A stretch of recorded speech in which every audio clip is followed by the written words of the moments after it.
मन को सदा कल्याणकारी विषयों में लगाइए।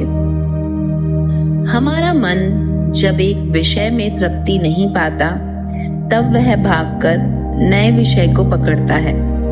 जब उसमें भी शांति नहीं मिलती तब तीसरे विषय की ओर दौड़ता है।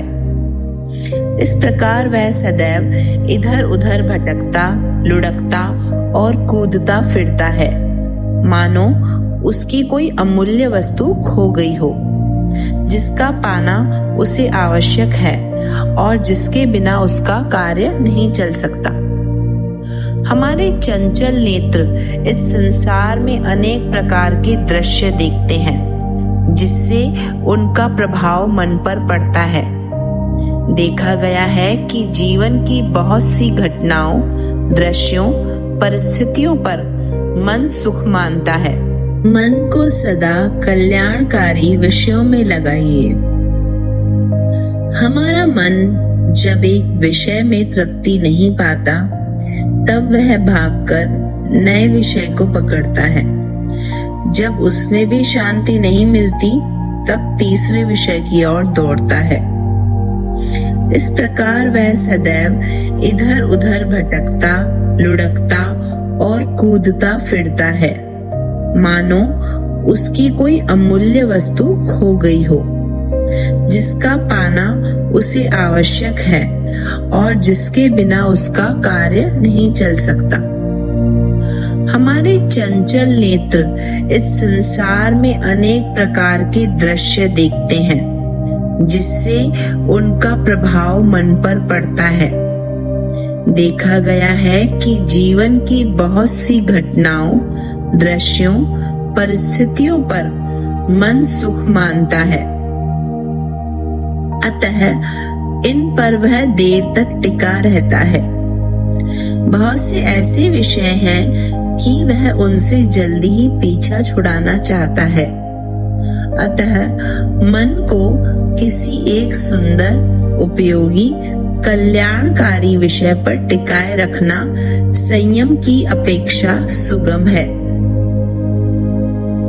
अभ्यास में सिद्धि प्राप्त करने के लिए जिज्ञासु को सर्वप्रथम इसी साधना का आश्रय लेना चाहिए। भक्तों को प्रायः इसके द्वारा अधिक सहायता मिलेगी। यदि उन्नति के इच्छुक महान पुरुषों के चरित्रों, इतिहास, पुराण, गीता, रामायण इत्यादि धर्म ग्रंथों में से किसी मनोहर लीला को लेकर उसका सांगोपांग स्पष्ट चित्र अपने मानसिक जगत में स्थिर करे, उसी में देर तक रमण करे, वही मानसिक वातावरण बनाए रखे, तो उन्नति हो सकती है। धीरे धीरे वे ही भाव जीवन में स्पष्ट हो सकते हैं। इस रीति से धीरे धीरे मन एक मार्ग पर एकाग्र हो सकता है।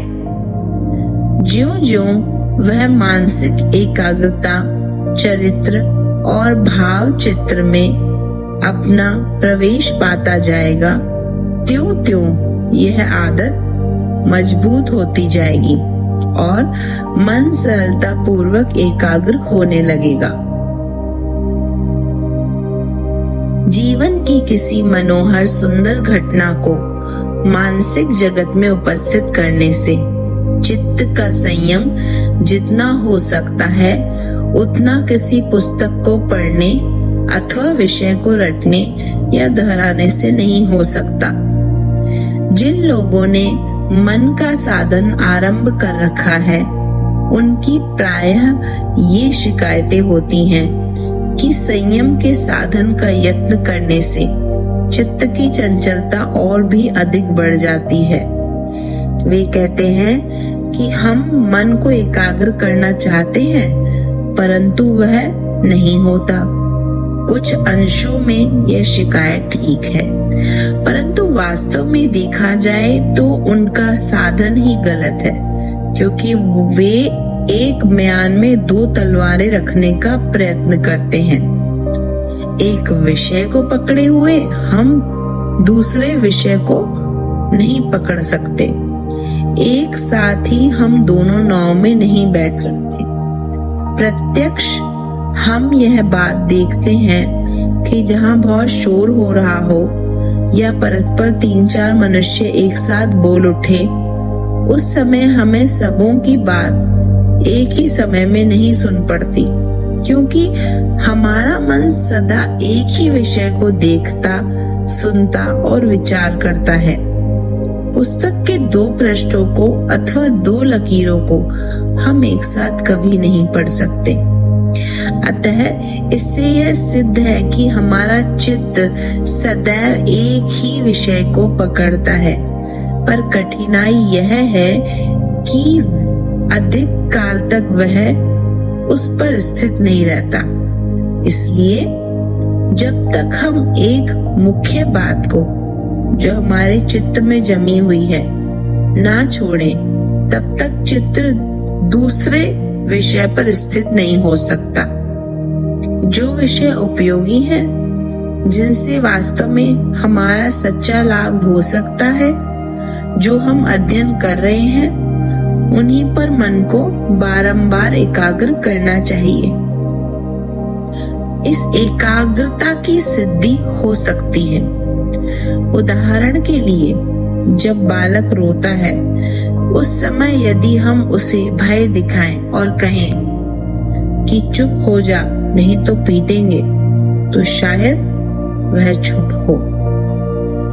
परंतु इसकी अपेक्षा और भी अच्छा साधन उसको चुप करने का यह है कि उसको कोई खिलौना दे दिया जाए, मिठाई दे दी जाए या अन्य पदार्थ जो उसे पसंद हो, तो वह धमकाए जाने की अपेक्षा शीघ्र ही चुप हो जाएगा और प्रसन्न भी हो जाएगा। यही हालत हमारे मन की भी है। इसके विषय में श्री कृष्ण ने जो कुछ कहा है वह महत्वपूर्ण है। असंशयम महाबहो मनो दुर्निग्रहम चलम अभ्यासेन तु कौन्तेय वैराग्येण च गृह्यते।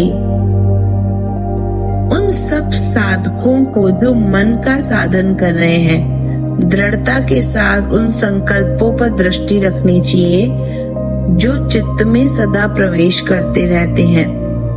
उनमें से केवल शुभ और उत्कृष्ट संकल्पों को ही अपने इच्छा अनुसार संग्रह करना चाहिए। अशुभ और हानिकारक संकल्पों के आवेश की रोक करनी चाहिए। यह तभी होगा जब सदा शुभ संकल्पों को ग्रहण करने का ध्यान रहे। इससे अशुभ संकल्प आप ही न फटकने पाएंगे। इसमें अभ्यास की ही प्रमुख बात है। अभ्यास से हमारा मन बलवान होगा, हम पर दूसरों के बुरे विचारों और गालियों का प्रभाव न पड़ेगा। बहुधा लोग अशुभ विचारों तथा अप्रिय अव्यवस्थाओं का चिंतन करते हैं और उनसे पीछा छुड़ाने के लिए युद्ध करते रहते हैं।